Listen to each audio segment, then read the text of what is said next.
আরবাঈন আন নববিয়া তথা 40 হাদিস, ইমাম নববী রাহিমাহুল্লাহ যে 40 হাদিসের একটা কিতাব লিখেছেন, যে ইসলাম ধর্মের মূল মূল যে আহকাম জড়িত রয়েছে সেই আহকামগুলি বা সেই থিওরিগুলি এই 40টা হাদিসের মাঝে উল্লেখ করা হয়েছে। তো সেই হাদিসের প্রথম হাদিস আমরা ব্যাখ্যা করেছিলাম যে নিয়তের উপর আমল নির্ভর করে। এই হাদিসের ব্যাখ্যা আমরা গত সপ্তাহে আলোচনা করেছি। আজকে দ্বিতীয় হাদিস আলোচনা করব। তো আপনারা হাদিসগুলা যদি খেয়াল করেন বুঝতে পারবেন যে আসলে এই 40টা হাদিসকে কেন ইসলামের মূল বলা হয়। যেমন ধরেন, নিয়ত ছাড়া যদি আপনি কোনো আমল করেন সওয়াব হবে? হবে না। নিয়ত ছাড়া আপনি আমলটা করেছেন, কাজটা করেছেন, কিন্তু নিয়ত করেন নাই, অন্তরে নিয়ত করেন নাই যে আল্লাহর সন্তুষ্টির উদ্দেশ্যে আমি আমলটা করতেছি, আপনার সওয়াব হবে না। এটা ইসলামের একটা মৌলিক থিওরি না? অনুরূপভাবে আজকে আমরা দ্বিতীয় হাদিসটা জানবো। এটা একটা লম্বা হাদিস। ইসলামের মৌলিক মৌলিক কয়েকটি বিষয় সম্পর্কে উল্লেখ করা হয়েছে। তার মধ্যে ওমর ইবনুল খাত্তাব রাদিয়াল্লাহু আনহু তিনি বলেন, বাইনামা নাহনু ইনদা রাসূলিল্লাহি সাল্লাল্লাহু আলাইহি ওয়াসাল্লাম যাতা ইয়াউম, আমরা রাসূল সাল্লাল্লাহু আলাইহি ওয়াসাল্লামের সাথে একদা বসা ছিলাম। বসা থাকার পর ইদ তালা আলাইনা রাজুলুন শাদীদুন বায়াদুস সিয়াব, তখন আমাদের মাঝে এক ব্যক্তি আসলেন, তার জুব্বাটা ছিল ধবধবে সাদা। খেয়াল করেন, ধবধবে সাদা। শাদীদু সাওয়াদি শাআর, তার চুল ছিল কুচকুচে কালো, অত্যধিক কালো, আবার ধবধবে সাদা পোশাক পরিহিত।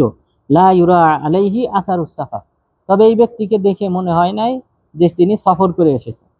কারণ তদানীন্তন সময়ে এই মরুভূমির ভিতর দিয়ে কেউ যদি দীর্ঘ পথ পাড়ি দিয়ে আসতো, কারণ এই লোকটা এই মদিনাবাসী না, দূর থেকে আমাদের সবার কাছে অপরিচিত। আবার এই লোকটা আবার সফর করেও আসে নাই, কারণ সফর করে আসলে সেই সময়ে ধুলা বালি ইত্যাদি লেগে থাকতো পায়ে, শরীরে, জুব্বায়, মাথায়। এই কারণে সেই সময়ে কি করা হতো, গোসল করতেন তারা। কোনো কবিলায় আসার পূর্বে বা বাইতুল্লাহ যাওয়ার পূর্বে তারা কিন্তু গোসল করতেন সফর থেকে আসার পর। তো এই ব্যক্তি ধবধবে সাদা জুব্বা পরিহিত, এরপর সফর করার কোনো আলামত দেখা যায় না যে সে মাথা ঘামতেছে অথবা শরীরে ধুলাবালি মিশ্রিত, কোনো কিছু না। ওয়ালা ইয়ারিফুহু মিন্না আহাদ, এই ব্যক্তিকে আমাদের মধ্যে কেউ চেনেও না। হাত্তা জালাসা ইলান নবী সাল্লাল্লাহু আলাইহি ওয়াসাল্লাম, এমনকি এসে তিনি রাসূল সাল্লাল্লাহু আলাইহি ওয়াসাল্লামের পাশে বসলেন। ফা আসনাদা রুকবাতাইহি ইলা রুকবাতাইহি, তিনি তার হাঁটুটা রাসূল সাল্লাল্লাহু আলাইহি ওয়াসাল্লামের হাঁটুর সাথে হাঁটু মিশিয়ে দিয়ে তিনি বসলেন। বসার পর ওয়াওয়াযা কাফাইহি আলা ফাখিদাইহি, আর তিনি তার হাতদ্বয় তার উরুতে রাখলেন। রাসূল সাল্লাল্লাহু আলাইহি ওয়াসাল্লামের উরুর উপর হাতদ্বয় রাখলেন। তাহলে হাঁটুর সাথে হাঁটু মিশিয়ে দিয়ে বসলেন কাছাকাছি হয়ে, এরপর হাতদ্বয় রাসূল সাল্লাল্লাহু আলাইহি ওয়াসাল্লামের উরুর উপর রাখলেন। ওয়াকাল ইয়া মুহাম্মদ আখবিরনি আনিল ইসলাম, বললেন, হে মুহাম্মদ সাল্লাল্লাহু আলাইহি ওয়াসাল্লাম, আপনি ইসলাম সম্পর্কে আমাকে অবহিত করেন, ইসলাম কাকে বলে। তখন তিনি বললেন, আল ইসলাম আন তাশহাদা আল্লা ইলাহা ইল্লাল্লাহ ওয়া আন্না মুহাম্মাদার রাসূলুল্লাহ ওয়া তুকিমুস সালাতা ওয়া তুতিয়াজ যাকাতা ওয়া তাসুমা রমাদান ওয়া তাহুজ্জাল বাইত ইন ইসতাতা'তা ইলাইহি সাবিলা, যে ইসলাম হলো যে তুমি সাক্ষ্য প্রদান করবে আল্লাহ ব্যতীত সত্য কোনো মাবুদ নেই, আর রাসূল সাল্লাল্লাহু আলাইহি ওয়াসাল্লাম হলেন আল্লাহ তাআলার রাসূল, এবং তুমি সালাত আদায় করবে, যাকাত প্রদান করবে, রমজান মাসে সিয়াম পালন করবে এবং বাইতুল্লাহ হজ করবে যদি তোমার সামর্থ্য থাকে। অর্থাৎ ইসলামের যে 5টি রোকন, সেই 5টি রোকন সম্পর্কে জানালেন, যে ইসলাম বলতে বোঝা যায় যে এই 5টি রোকনকে ঠিক রাখা। তখন ক্বালা সাদাকতা, তখন এই ব্যক্তি বললেন, আপনি সত্য বলেছেন। তো চিন্তা করেন, একজন অপরিচিত ব্যক্তি, তাকে আমাদের মধ্যে কেউ চেনেও না, তিনি নিজে প্রশ্ন করতেছেন, উত্তর শোনার পর বলতেছেন আপনি সত্য বলেছেন। তার মানে কি বোঝা যায় যে এই ব্যক্তি আগে থেকে জানে এই মাসালা, এই ব্যক্তির আগে থেকে জানা আছে, এই কারণে বললেন হ্যাঁ আপনি সত্য বলেছেন। তা নাহলে যে না জানে সে তো বলতে পারবে না যে আপনি সত্য বলেছেন। তো তাহলে এই মাসালা ওনার জানা আছে আগে থেকে, তো উনি বললেন আপনি সত্য বলেছেন। ফাআজিবনা লাহু, তখন আমরা আশ্চর্য হলাম যে এই ব্যক্তির আগে থেকে জানা, প্রশ্নও করতেছে, আবার উত্তর শোনার পর আবার এটাকে সত্যায়ন করতেছে যে আপনার উত্তর সঠিক। তার মানে নিশ্চয়ই এই ব্যক্তি ভিন্ন কেউ। আমরা সবাই আশ্চর্যান্বিত হলাম।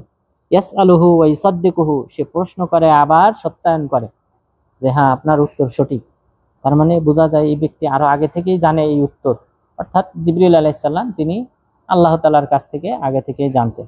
তো জিবরিল আলাইহিস সালাম তাহলে মানুষের আকৃতি ধারণ করে এসেছেন। তিনি সাধারণত বিভিন্ন সময় মানুষের আকৃতিতে আসতেন, আর অধিকাংশ সময় মানুষের আকৃতিতে আসতেন। আর মাঝে মধ্যে অর্থাৎ মাত্র 2 বার তার যে নিজস্ব আকৃতি, সেই আকৃতিতে রাসূল সাল্লাল্লাহু আলাইহি সাল্লাম দেখেছিলেন। একবার হেরা গুহাতে, আরেকবার দেখেছিলেন যখন তিনি সিদরাতুল মুনতাহা তথা মেরাজের রাত্রিতে জিবরিল আলাইহিস সালামকে 600 পাখা বিশিষ্ট তার যে প্রকৃত রূপ, সেই রূপে তিনি দেখেছিলেন। তাহলে মাত্র 2 বার প্রকৃত রূপে দেখেছেন জিবরিল আলাইহিস সালামকে, আর অধিকাংশ সময়ে তিনি সাহাবাদের আকৃতিতে আসতেন। এখানেও কোনো এক সাহাবীর আকৃতিতে তিনি এসেছেন অথবা মানুষের আকৃতিতে এসেছেন। এরপর তিনি দ্বিতীয় প্রশ্ন করলেন, ফা আখবিরনি আনিল ঈমান, আপনি ঈমান সম্পর্কে অবহিত করেন।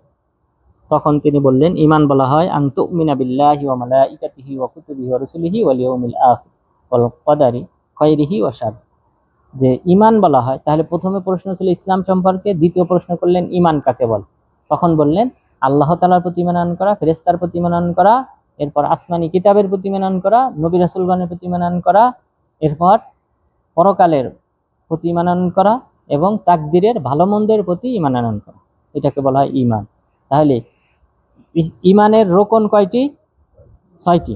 তাহলে ঈমানের 6টি রোকন সম্পর্কে এখানে আমরা জানলাম। তাহলে এই হাদিসটা কতটা গুরুত্বপূর্ণ? প্রথম গুরুত্বপূর্ণ পয়েন্ট হলো যে ইসলাম বলতে কি বোঝায়। ইসলাম বলতে বোঝায় ইসলামের 5টি রোকন রয়েছে, সেই 5টি রোকন। তারপরে ঈমানের রোকন রয়েছে, সেই ঈমানের 6টি রোকন আমরা জানলাম। এই 6টি রোকনের কোনো একটার প্রতি যদি কেউ ঈমান না আনে, যেমন আল্লাহর প্রতি ঈমান আনলো না, নাস্তিক, সে কাফের, চিরস্থায়ী জাহান্নামী। ফেরেশতার প্রতি ঈমান আনলো না, সে কাফের, নাস্তিক, সে চিরস্থায়ী জাহান্নামী। এরপর যে আসমানি কিতাব, আল্লাহ তাআলা বিভিন্ন নবী রাসূলগণের কাছে ওহী প্রেরণ করেন, কিতাব পাঠান, এই বিশ্বাস যদি কেউ না করে তাহলে সে কাফের, মুমিন হতে পারবে না, মুসলিম হতে পারবে না। অনুরূপভাবে নবী রাসূল, আল্লাহ তাআলা পৃথিবীতে কিছু মানুষকে চয়ন করে নিয়েছেন তার প্রিয় বান্দা হিসেবে, তাদের কাছে জিবরিল আলাইহিস সালামের মাধ্যমে ওহী পাঠান, এই ব্যক্তিদের প্রতি যদি কেউ ঈমান না আনে সে কাফের। ইহুদি খ্রিস্টানরা, বর্তমান ইহুদি খ্রিস্টানরা, তারা কিন্তু আল্লাহ তাআলাকে বিশ্বাস করে, ফেরেশতাদের প্রতি ঈমান আনে, কিন্তু কাকে বিশ্বাস করে না? মুহাম্মদ সাল্লাল্লাহু আলাইহি ওয়াসাল্লাম। তারা অন্য নবী রাসূলগণকে স্বীকার করে কিন্তু মুহাম্মদ সাল্লাল্লাহু আলাইহি ওয়াসাল্লামকে অস্বীকার করে, সুতরাং তারা কাফের। তাহলে এই যে 6টি রোকন, কোনো একটা রোকনের প্রতি যদি কারো ঈমান না থাকে সে কাফের। এখানে আপনারা কোনো প্রকার দ্বিধা করবেন না যে সেই ব্যক্তিকে কাফের মনে করার ক্ষেত্রে। এরপরে বললেন ওয়াল ইয়াউমিল আখির, পরকালের জীবন। পরকালের জীবনটা শুরু হয় সাধারণত মানুষের মৃত্যুর সময় থেকে নিয়ে শুরু করে একবারে জান্নাত জাহান্নামে যাওয়া পর্যন্ত, জান্নাত জাহান্নামের যে নিয়ামত রয়েছে সেইগুলি পর্যন্ত। এই জায়গার কোনো অংশ যদি কেউ অস্বীকার করে, যেমন কবরে শাস্তি হয় কাফেরদের, অথবা এই মুসলিমদের মধ্যে যারা কবিরা গুনাহকারী তাদের কবরে শাস্তি হয়, এটা যদি কেউ অস্বীকার করে বুঝতে হবে সে কাফের। কারণ এটা হলো ঈমানের 6টি রোকনের একটা রোকন, এই রোকনের প্রতি ঈমান না আনলে সে কাফের। বর্তমান যুগে মুতাজিলা যারা রয়েছে, মুতাজিলারা বিশেষ করে বাংলাদেশে হাদিস অস্বীকারী কিছু লোক আছে, আপনারা জানেন, তারা হাদিস অস্বীকারী হিসেবে প্রসিদ্ধ, অথবা শুধুমাত্র কোরআনের প্রতি ঈমান আনয়নকারী বলে দাবি করে। এরা পরকালীন জীবনের প্রতি বিশ্বাস করে না। তারা কবরের শাস্তি, কবরে যে আল্লাহ তাআলা নিয়ামত দান করেন, যদি কোনো ব্যক্তি জান্নাতি হয়, জান্নাতের সাথে সংযোগ করে দেওয়া হয় তার কবরে, এটা তারা বিশ্বাস করে না। কবরের শাস্তির কথা তারা বিশ্বাস করে না। তাহলে তারা কি? কাফের। কাফের যারা হাদিস অস্বীকার করে এবং শুধু বলে যে কোরআন মানলেই যথেষ্ট, পরকালীন জীবনে বিশ্বাসী না, কবরের শাস্তি অথবা কবরের নিয়ামতের প্রতি যারা বিশ্বাসী না, তারা কাফের। এরপর ওয়াতুমিনা বিল কদারি খায়রি ওয়া শাররি, তাকদীরের ভালো মন্দের প্রতি ঈমান আনয়ন করা। তাকদীর, আল্লাহ তাআলা আমাদের সব কিছু ভাগ্যে নির্ধারণ করে রেখেছেন, লিখে রেখেছেন আগে থেকে 50,000 বছর পূর্বে। আসমান জমিন সৃষ্টির 50,000 বছর পূর্বে আল্লাহ তাআলা আমাদের ভাগ্য নির্ধারণ করে রেখেছেন, তো তিনি সব কিছু জানেন। সুতরাং এই বিশ্বাস আমাদের থাকতে হবে। এটা যদি কেউ না করে, কে বিশ্বাস না করে, মুতাজিলারা তারা বিশ্বাস করে না, তারা মনে করে আল্লাহ তাআলা জানতে পারেন কখন, ঘটার পরে। যেমন আপনি সালাত আদায় করেছেন, মাগরিবের সালাত, নাউজুবিল্লাহ, তারা বলে যে এটা আল্লাহ তাআলা জানেন মাগরিবের সালাত শেষ হওয়ার পর, নাউজুবিল্লাহ, এর আগে থেকে তিনি জানেন না। অথচ আল্লাহ তাআলা আমাদেরকে সৃষ্টির 50,000 বছর পূর্বে সবকিছু লিখে রেখেছেন। আমি কখন সালাত আদায় করব, কখন করব না, তারপর কোন আমল করব, কি খাবো না খাবো, সবকিছু আল্লাহ তাআলা আসমান জমিন সৃষ্টির, খেয়াল করেন, আমাকে আপনাকে সৃষ্টির না, বরং আসমান জমিন সৃষ্টির 50,000 বছর পূর্বে আল্লাহ তাআলা সব নির্ধারণ করে রেখেছেন। ইন্না আউওয়ালা মা খালাকাল্লাহুল কলাম ফাকালা লাহু উকতুব। আল্লাহ তাআলা সর্বপ্রথম কলম সৃষ্টি করলেন, কলমকে বললেন তুমি লেখো। সব তাকদীর কি হবে সব কলম নিজে লিপিবদ্ধ করেছে। তো সুতরাং এই পয়েন্টের প্রতি যদি কেউ বিশ্বাস স্থাপন না করে তাহলে সে কাফের। তাহলে কাফের হইলে সে কি জান্নাতে যাবে? যাবে না, চিরস্থায়ী জাহান্নামে। তাহলে এই হাদিসটা যে কতটা ইসলামের মৌলিক বিষয়ে আলোচনা করেছে আশা করি বুঝতে পেরেছেন, যে কেন 40 হাদিসের স্থান পেয়েছে এই হাদিসটি। যে 40 হাদিস মানেই হলো যে এখানে শুধুমাত্র মৌলিক হাদিসগুলো আনা হয়েছে। তো তাহলে এখানে এই যে ইসলামের 5টি রুকনের কথা বলা হয়েছে, ইমানের 6টি রুকনের কথা বলা হয়েছে, এগুলি হলো ইসলামের মৌলিক বিষয়। এগুলার প্রতি ইমান না আনলে সেই ব্যক্তি মুসলিম থাকবে না, কাফের হয়ে যাবে। সুতরাং এই কারণে এই হাদিসের গুরুত্ব অপরিসীম। এরপর জিবরাইল আলাইহিস সালাম তৃতীয় আরেকটি প্রশ্ন করলেন, ফাআখবিরনি আনিল ইহসান। ইহসান কাকে বলে? তাহলে খেয়াল করবেন ধারাবাহিকতা। প্রথমে হলো মুসলিম, তারপরে হলো মুমিন। অর্থাৎ মুসলিমের চেয়ে কার মূল্য বেশি? মুমিনের। মুসলিমের চেয়ে, তাহলে মুসলিম হলো প্রথম স্টেপ, যে আপনি ইসলামে প্রবেশ করলেন, সালাত আদায় শুরু করলেন। দ্বিতীয় স্তর হলো মুমিন, যে তার মর্যাদা আরো বেশি, যে সে তো 5 ওয়াক্ত সালাত আদায় করেই, এই 5টি ইসলামের ভিত্তি তো বিশ্বাস করেই, ঈমান আনয়ন করে, আমলে বাস্তবায়ন করে, বরং এর চেয়ে বেশি তার মর্যাদা। 3 নাম্বার স্টেপে ইহসান, মুহসিন ব্যক্তি। ইহসান কাকে বলে? তিনি বললেন আনতা আবুদাল্লাহ কান্নাকা তারা ফা ইল্লাম তাকুন তারা ফা ইন্নাহু ইয়ারাক। যে তুমি এমন ভাবে আল্লাহর ইবাদত করবে যেন তুমি আল্লাহ তাআলাকে দেখতেছো। তো আপনি কল্পনা করেন, আপনি আপনার সামনে যদি প্রধানমন্ত্রী যদি আপনার সামনে থাকে, অথবা আমাদের দেশের বর্তমান প্রধান উপদেষ্টা ডক্টর ইউনূস, আপনাকে যদি সুযোগ দেওয়া হয় তার সাথে সাক্ষাৎ করার, আপনার ভাবমূর্তি কেমন হবে? তখন কি আপনি সাধারণ যে পোশাক কাজ করেন সেই পোশাক গায়ে দিয়ে যাবেন, নাকি ভালো পোশাক পরে, তারপর উত্তম সেন্ট ব্যবহার করে, তারপর ভালো একটা পরিবেশ পরিপাটি হয়ে আপনি তার সামনে যাওয়ার চেষ্টা করবেন? তো এখানে খেয়াল করেন, ইহসান বলা হয় আনতা আবুদাল্লাহ কান্নাকা তারা, তুমি আল্লাহ তাআলার ইবাদত করবে এমন ভাবে যেন তুমি আল্লাহ তাআলাকে দেখতেছো। তাহলে আপনার ধ্যান মগ্ন এটা সম্পূর্ণভাবে আল্লাহ তাআলা অভিমুখী হতে হবে। ফা ইল্লাম তাকুন তারা ফা ইন্নাহু ইয়ারাক। কিন্তু তোমার মনে যদি এই কল্পনা না আসে যে আমি আল্লাহ তাআলাকে দেখতেছি, অন্তত পক্ষে এতটুকু ধারণা যেন আসে যে আল্লাহ তাআলা তো আমাকে দেখতেছে। তাহলে এই মনোযোগ নিয়ে যারা ইবাদত করে তারাই হলো মুহসিন, তারা হলো শ্রেষ্ঠ স্তরের। তাহলে মুসলিম, তারপরে মুমিন, তারপর সবচেয়ে উত্তম স্টেপ হলো মুহসিন, যারা আল্লাহ তাআলাকে ইবাদত করে, আল্লাহ তাআলাকে দেখতেছে এই ধ্যান ধারণা নিয়ে। এরপর তিনি বললেন, জিবরিল আলাইহিস সালাম চতুর্থ প্রশ্ন করলেন, ফাআখবিরনি আনিস সাআহ, কিয়ামত সম্পর্কে আমাকে অবহিত করেন, কিয়ামত কখন সংঘটিত হবে? জিবরিল আলাইহিস সালামকে রাসূল সাল্লাল্লাহু আলাইহি ওয়াসাল্লাম বললেন, মাল মাসউলু আনহা বিআলামা মিনাস সাইল। যাকে প্রশ্ন করা হয়েছে সেই ব্যক্তি প্রশ্নকারীর চেয়ে বেশি জানেন। খেয়াল করেন, যাকে প্রশ্ন করা হয়েছে অর্থাৎ রাসূল সাল্লাল্লাহু আলাইহি ওয়াসাল্লাম, তিনি বলতেছেন আমার চেয়ে, অথবা যিনি প্রশ্ন করেছেন তার চেয়ে আমি বেশি জানি না। অর্থাৎ জিবরিল আলাইহিস সালামের চেয়ে আমি বেশি জানি না কিয়ামত সম্পর্কে। তার মানে কিয়ামত সম্পর্কে জিবরিল আলাইহিস সালামও জানেন না, রাসূল সাল্লাল্লাহু আলাইহি সাল্লামও জানেন না, দুইজনের কেউই জানেন না। তাহলে আমাদের দেশে মানুষেরা মনে করে রাসূল সাল্লাল্লাহু আলাইহি সাল্লাম গায়েব জানে। এটা ভুল আকীদা। গায়েবের সংবাদ একমাত্র আল্লাহ তাআলা জানেন।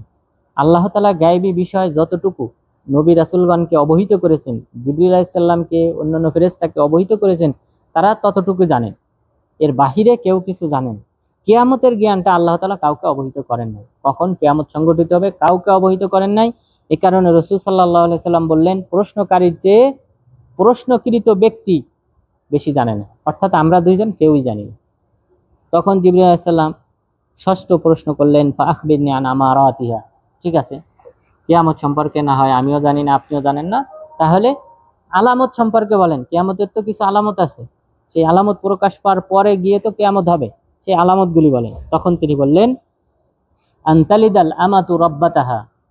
কিয়ামতের প্রথম একটি আলামত হলো যে দাসী তার রবকে ভূমিষ্ঠ করবে। খেয়াল করেন, দাসী তার রবকে, তার মনিবকে ভূমিষ্ঠ করবে।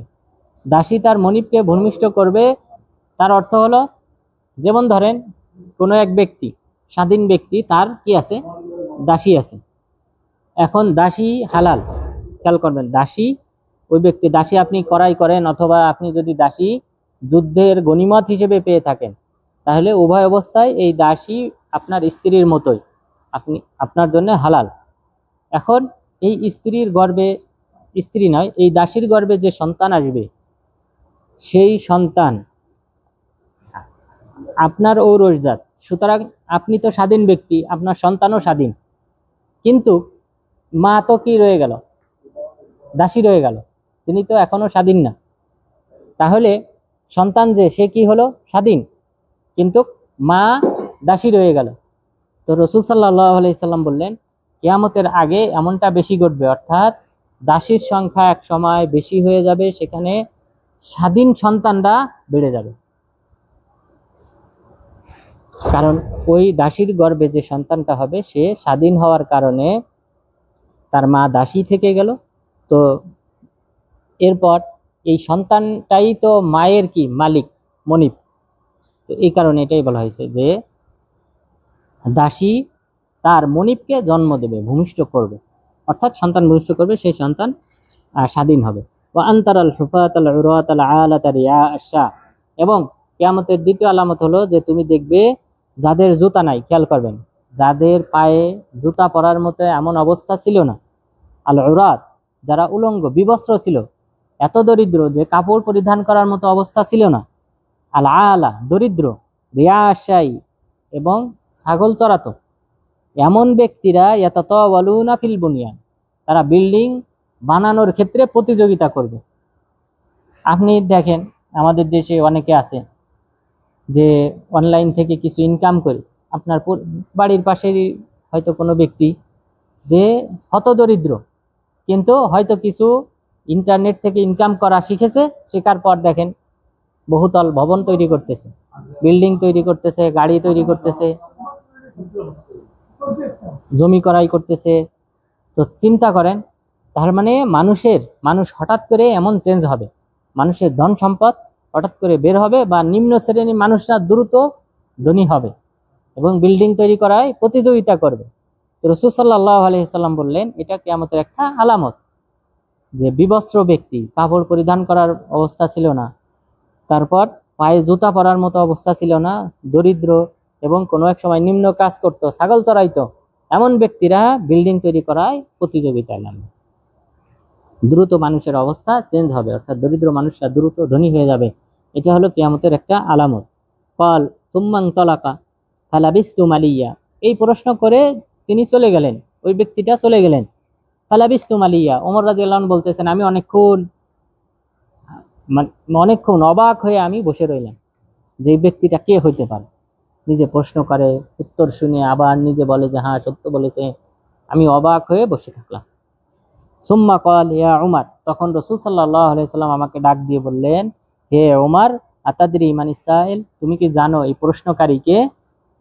কুলতু আল্লাহু ওয়া রাসূলুহু আ'লাম, আমি বললাম আল্লাহ এবং আল্লাহর রাসূল ভালো জানেন। তখন তিনি বললেন, ফা ইন্নাহু জিবরিল আতাকুম ইউআল্লিমুকুম দীনাকুম, তিনি হলেন জিবরিল আলাইহিস সালাম, তিনি এসেছেন তোমাদেরকে ধর্ম শিক্ষা দেওয়ার জন্য, ইসলামের বিধিবিধান শিক্ষা দেওয়ার জন্য জিবরিল আলাইহিস সালাম এসেছেন। তাহলে চিন্তা করেন, এই হাদিসটাকে হাদিসে জিবরিল বলা হয়, জিবরিল আলাইহিস সালামের হাদিস। তিনি কোন এক ব্যক্তির আকৃতি ধারণ করে এসেছিলেন, সাধারণত তিনি দিহিয়া আল কালবি রাদিয়াল্লাহু আনহুর আকৃতিতে আসতেন অধিকাংশ সময়। তো সাহাবাগণ মনে করতেন যে দিহিয়া কালবির সাথে কথা বলতেছে, কিন্তু প্রকৃতপক্ষে তিনি থাকতেন জিবরিল আলাইহিস সালাম। তো এখানে উল্লেখ করা হয় নাই কোন সাহাবীর আকৃতিতে এসেছিলেন। তো তাহলে এখানে আমরা ইসলামের মৌলিক ধারণাগুলো আমরা পেলাম। এই কারণে কিন্তু এই আরবাঈন আন-নববী তথা 40 হাদিসে কিন্তু এই হাদিসটা স্থান পেয়েছে দ্বিতীয় হাদিস হিসেবে, যেহেতু এটা ইসলামের মূল। যদি কেউ ঈমান আনয়ন না করে এই 6টি রুকনের প্রতি, তাহলে সে মুমিন না, কাফের। তার মানে তার কোনো আমল কবুল হবে না। তারপর ইসলামের 5টি রুকন, প্রথমটা হলো ইসলাম প্রবেশ করতে হলে তাকে সাক্ষ্য প্রদান করতে হবে আশহাদু আল্লা ইলাহা ইল্লাল্লাহ ওয়া আন্না মুহাম্মাদার রাসূলুল্লাহ। এই সাক্ষ্য প্রদান না করলে সে মুসলিম না। তাহলে ইসলামী সেই ব্যক্তি প্রবেশই করলো না। সুতরাং এই হাদিসের গুরুত্ব অপরিসীম। তাহলে আজকের হাদিসে আমরা একটা মৌলিক ধারণা পেলাম যে জিবরিল আলাইহিস সালাম তিনি কোনো কোনো সময় মানুষের আকৃতিতে আসতেন এবং এসে ধর্ম শিক্ষা দিতেন। আর এই হাদিসে জিবরিল আলাইহিস সালাম তিনি নিজে এসেছেন, ইসলাম সম্পর্কে শিক্ষা দিয়েছেন, ঈমান সম্পর্কে শিক্ষা দিয়েছেন, ইহসান সম্পর্কে শিক্ষা দিয়েছেন। এরপর কিয়ামতের কিছু আলামত সম্পর্কে আমাদেরকে শিক্ষা দিয়েছেন। তো আল্লাহ তাআলা যেন আমাদের সবাইকে ইসলামের উপর অটল থাকার মাধ্যমে এই ইসলামের যে 3টি স্তর উল্লেখ করা হয়েছে সেই স্তরের মধ্যে সর্বোচ্চ স্তর হলো মুহসিন। আল্লাহ তাআলা আমাদের সবাইকে যেন মুহসিনের কাতারে কবুল করেন এবং তাদের যে ইবাদতের ধরন, যে তারা একমাত্র আল্লাহ তাআলার ধ্যান ধারণা নিয়ে ইবাদত করে, আল্লাহ তাআলা যেন আমাদের সবাইকে সেইভাবে ইবাদত করার মাধ্যমে আল্লাহ তাআলার নৈকট্য অর্জন করার তৌফিক দান করেন। আমিন। আকুলু কওলি হাদা ওয়াস্তাগফিরুল্লাহ লি ওয়া লাকুম ওয়া লিসাইরিল মুসলিমিন। কারো কোনো প্রশ্ন থাকলে করতে পারেন।